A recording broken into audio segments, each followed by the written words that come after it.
Welcome to Business Innovators Radio, featuring industry influencers and trendsetters sharing proven strategies to help you build a better life right now.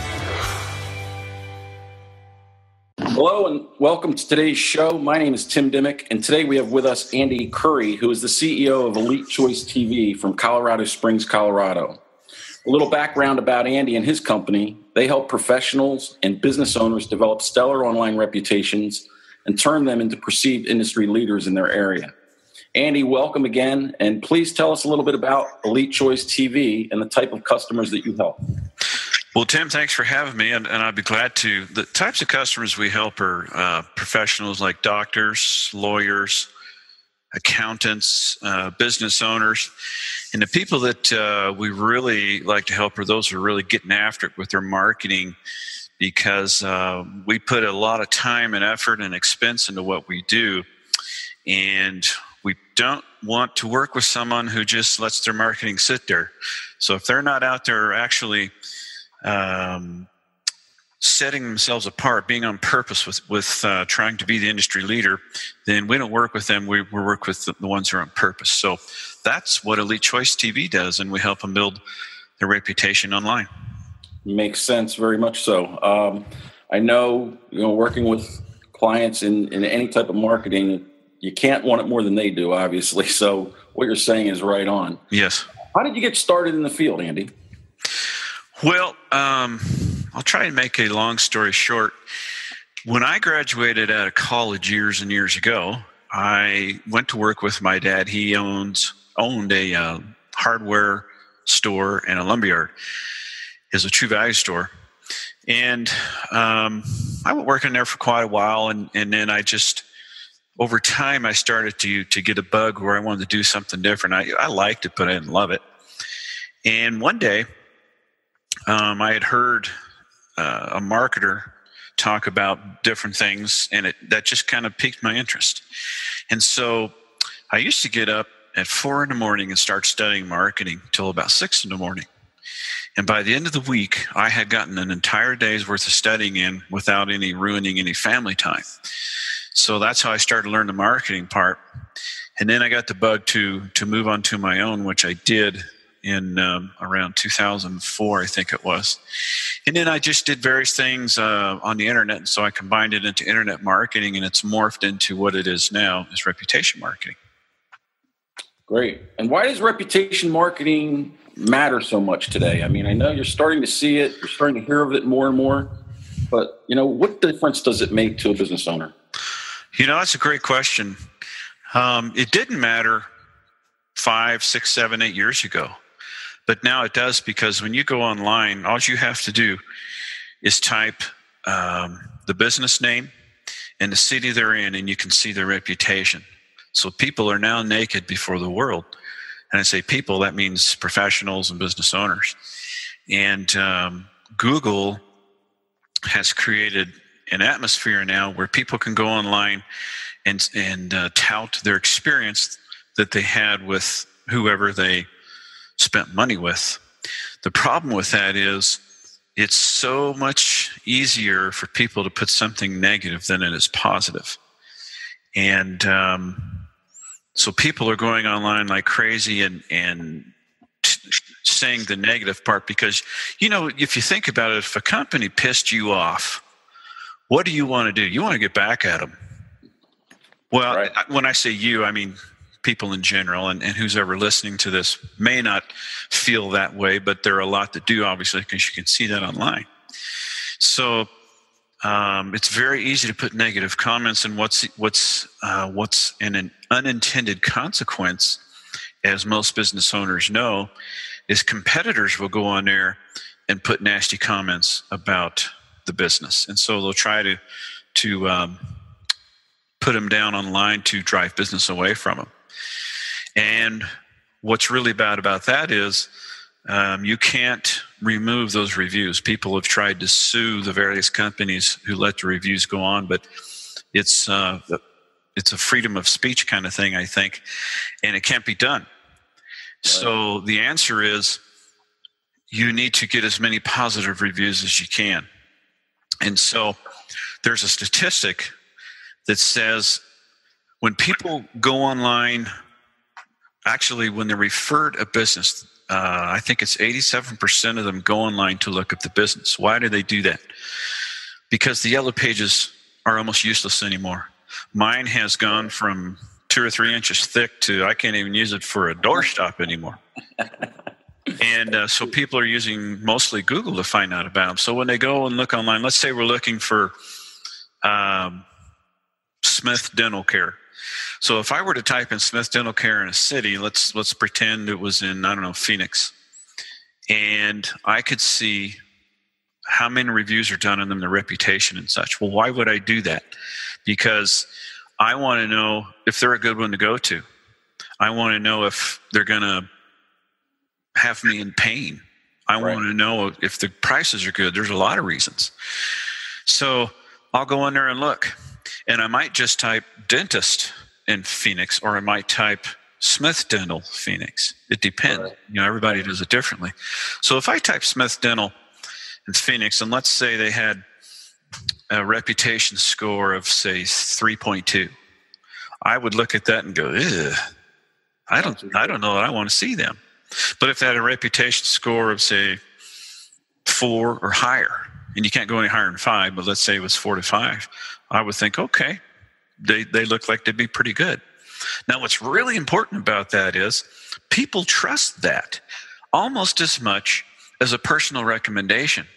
So if I were to take you, Tim, to my dentist and sit down with him and say, Tim, you need to use this dentist. He's kind, he's gentle, and he's affordable. That's how much power those online reviews have. Wow. And if people aren't using them, if they're just letting them sit there, if they get bad reviews and such, they're driving away customers or patients or clients unbeknownst to them, and they don't have a clue how many they're losing. It's scary. Right. It needs to be done. You know, funny you bring that up because exactly what you said. I had a very bad experience at a restaurant probably 4 or 5 months ago with my family, my son, my daughter-in-law, and their children. And we actually went online when we got back, left them a bad review. You know, so one of the things that concerns me is, and a great question for you would be, is how do people know when somebody leaves them a bad review? Good question. They have to sign up with the service, as an example. But if they're not signed up with the service, they have to go online and be proactive and every day and see what's there. But the problem with that is there's lots of places to leave reviews, and you need to know where those are, and you have to go look at them every day. And you'd have to hire somebody to do that for you, and that could take anywhere from a few minutes to half an hour. That doesn't sound like much, but you do that every day. I mean, what a pain in the butt. Right. And so it's good to have a service to do that for you. But then again, even if you got a bad review, that's good to know. But then what are you going to do? You got to know what to do.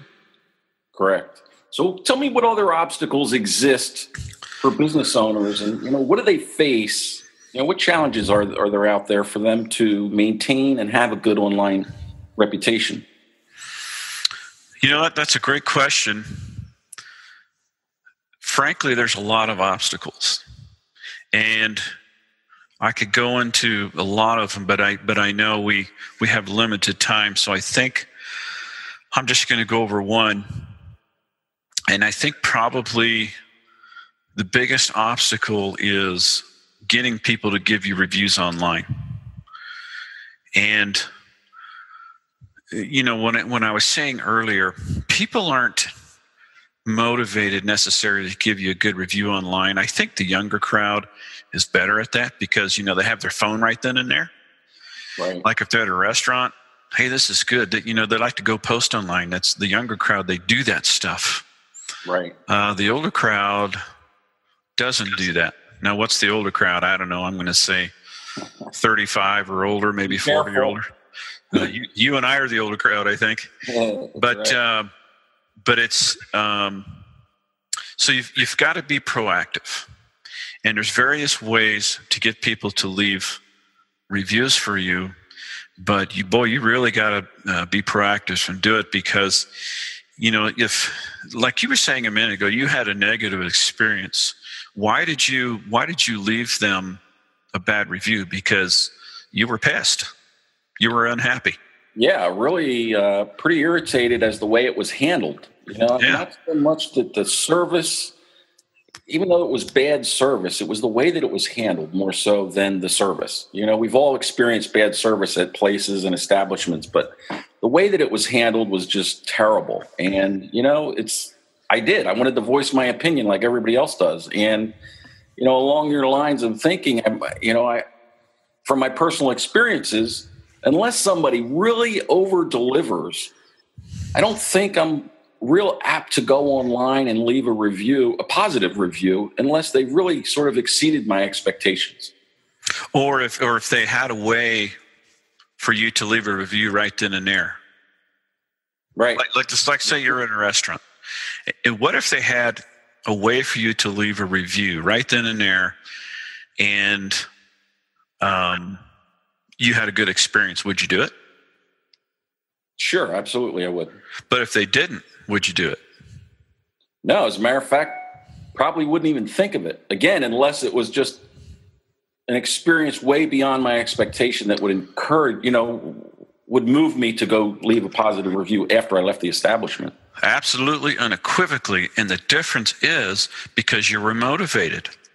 Sure. Now at the table, it was convenient for you. It was no big deal. Heck, you're sitting there having a nice conversation. Yeah, let's leave them a review.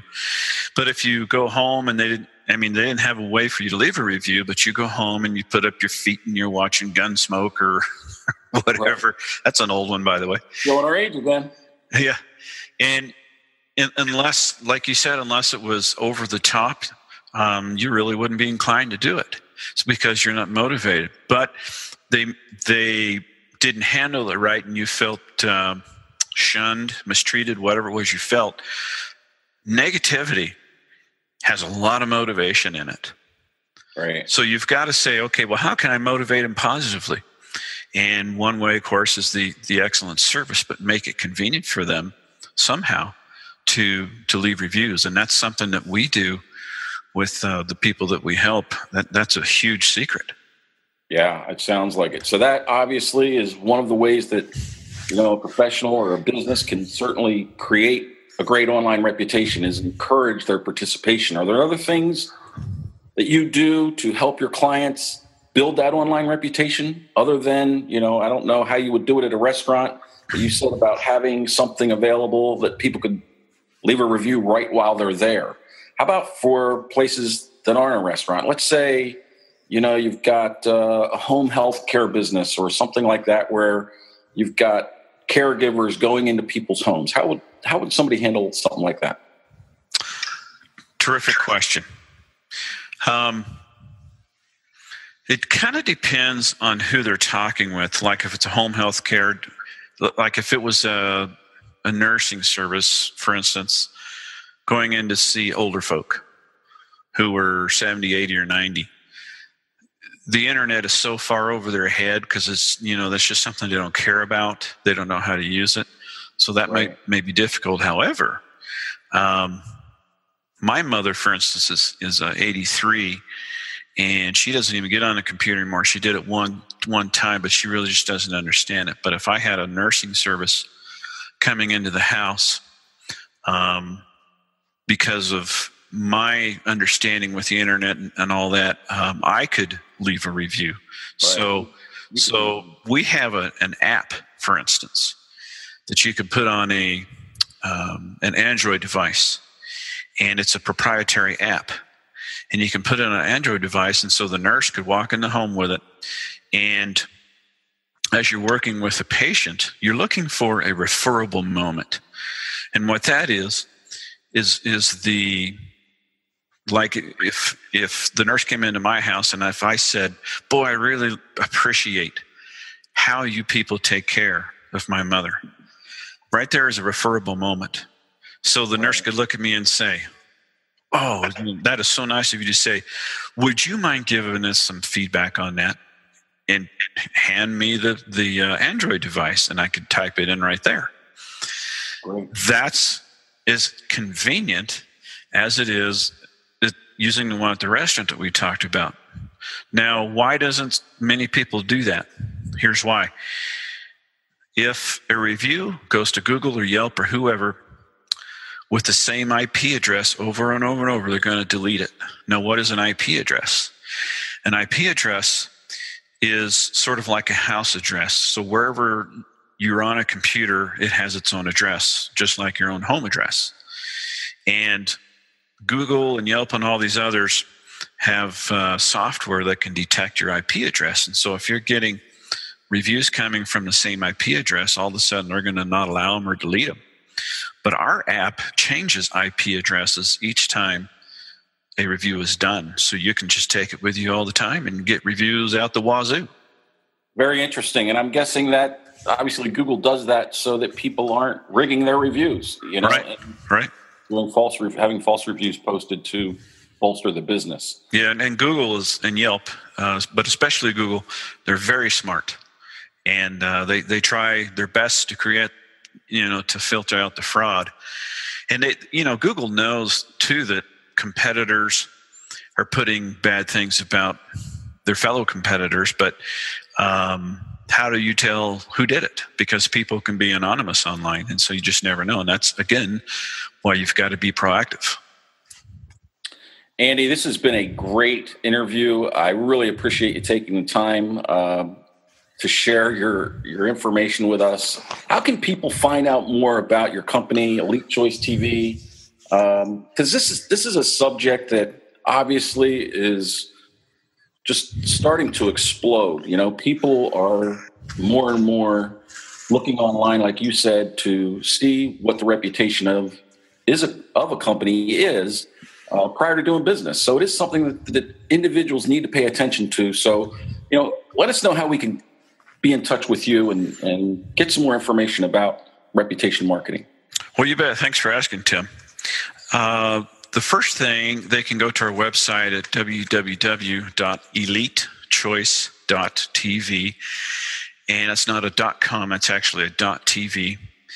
And you can see some of the stuff that we're doing on there. For instance, we're creating review commercials and expose videos for professionals and companies to help them with their reputation marketing. And you can contact us through there. Also, our phone number is 719-375-2295. And a lot of times we are in production working on videos and such. And so if you get our voicemail, be sure to leave a message and we'll get back to you. Now, I want to clarify something. It does say Elite Choice TV, and you think, well, what's that got to do with reputation marketing? And the answer is everything, because we use a lot of video to help people create stellar online reputations. And we have tons of different various things, that tools and such that we use to help be proactive in getting great reputations for people. It takes time, but that's what we do. Great. Awesome. It's been a pleasure to have you here on the show today. Again, for the listeners, please feel free to contact Andy at your convenience. But again, a great session, and we appreciate your time. Thank you, Tim. Thanks for listening to Business Innovators Radio. To hear all episodes featuring leading industry influencers and trendsetters, visit us online at businessinnovatorsradio.com today.